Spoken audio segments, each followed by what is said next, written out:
আসসালামু আলাইকুম এভরিওয়ান, কি অবস্থা সবার? আজকে আপনাদেরকে দেখাবো স্কুল থেকে আসার পর আমার বাচ্চার অবস্থাটা কি হয়। স্কুল গাড়ি থেকে নামার পর 5 মিনিটের রাস্তা হাঁটতে হয়। এত পরিমাণ গরম থাকে, এই 5 মিনিটে ওর গাল কান একদম গরম লাল হয়ে থাকে। আর এমনও না যে আজকে একটু রৌদ্র বেশি উঠেছে আজকে পাঠাবো না, এখানে সব সময় রৌদ্র এরকমই থাকে। আমরা যখন ছোট ছিলাম বৃষ্টি হলে আমরা স্কুলে যেতাম না, কিন্তু এখানে তো বৃষ্টি হয় না, সবসময় এরকম গরম থাকে। যাই হোক, আবহাওয়ার উপর আমাদের কারো হাত নেই। আর এই যে বাচ্চা স্কুল বাস থেকে নামার পরে ওকে একটা সুপার শপে নিয়ে যাওয়া হয়েছিল আইসক্রিম খাবে, তাই পরে ও গ্যান্ডারি দেখে গ্যান্ডারি নিয়ে আসছে। এগুলো ইন্ডিয়ান গ্যান্ডারি, তো দেখি কেমন হয়। এখন দুপুরবেলা আমি বলছি যে পরে খাও, সে এখনই খাবে। তো বাচ্চারা এমনই হয়, এখন এটা কেটে দিতে হবে। আমি ওদিকে রান্না বসিয়েছি, যাক তারপরও কেটে দেই। আর স্কুল থেকে আসে 12:30টার দিকে, এই সময় আসলে যদি হালকা পাতলাও কিছু খেতে দেয় তাহলে আর দুপুরের খাওয়াটা ওরকম খেতে চায় না।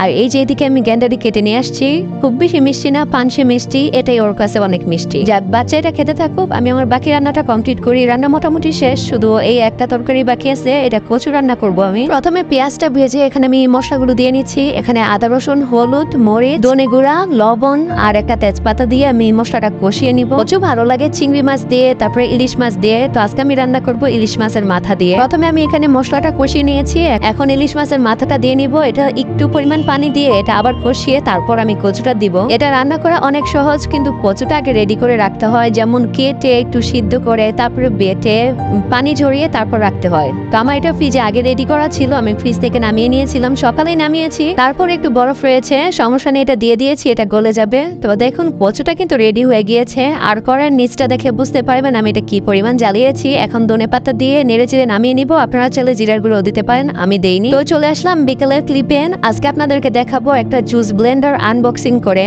তো আমরা আগের ভিডিওতে হয়তো অনেকে দেখবেন, এরকম একটা ব্লেন্ডারে 1 গ্লাস পরিমাণ জুস বানানো যায়। আমি বানিয়েছিলাম, আপনাদেরকে বলেছিলাম যে এটার ভিডিওটা আমি আনবক্সিং করে দেখাবো আপনাদেরকে। এই সেই জুস ব্লেন্ডার, এটা একবার চার্জ দিয়ে নিলেই হয়। চার্জ দেওয়ার পরে যে কোনো জায়গায় আপনি এটা ব্যবহার করতে পারবেন। এটা 1 গ্লাস পরিমাণ একবারে বানানো যায়। আমার কাছে তো বেশ মজা লাগে এটাতে জুস বানাতে, তো আমি আপনাদেরকে দেখিয়ে দিচ্ছি। এখানে দুই সাইডে কভার আছে, নিচের দিকটা হচ্ছে ব্লেন্ডার আর উপরের দিকটা হচ্ছে এরকম জালি সিস্টেম, যেন ব্লেন্ড করার পরে আপনারা জুসটা সেকে তারপরে আপনারা গ্লাসে নিতে পারেন। আর এই যে নিচের দিকটা দেখিয়ে দিলাম, এটা হচ্ছে নিচের দিকটা হচ্ছে ব্লেন্ডার সিস্টেম। আর এই যে এদিকে চার্জ দেওয়ার সিস্টেম আছে আর ডিটেলস লেখা আছে কতক্ষণ চার্জ দিতে হবে। তো আমি জুস বানিয়েছি, আপনাদেরকে সেটা দেখাচ্ছি। আমি এক একদিন এক একটা জিনিস দিয়ে ওদেরকে জুস বানিয়ে দেওয়ার চেষ্টা করি। তো আজকে ম্যাঙ্গো দিয়ে দিচ্ছি, ম্যাঙ্গো আর এখানে দুধ নিয়েছি। তো এখন ব্লেন্ড করে আমি আপনাদেরকে দেখাচ্ছি। এই তো 10 সেকেন্ড করে দুইবার দিলে এটা রেডি হয়ে যায়। তো আমারটাও রেডি হয়ে গেল, এখন এটা আমি ছেঁকে নিব। তো কেমন লাগলো আজকের ভিডিওটি জানাবেন, ভালো থাকবেন, দোয়া করবেন, আল্লাহ হাফেজ।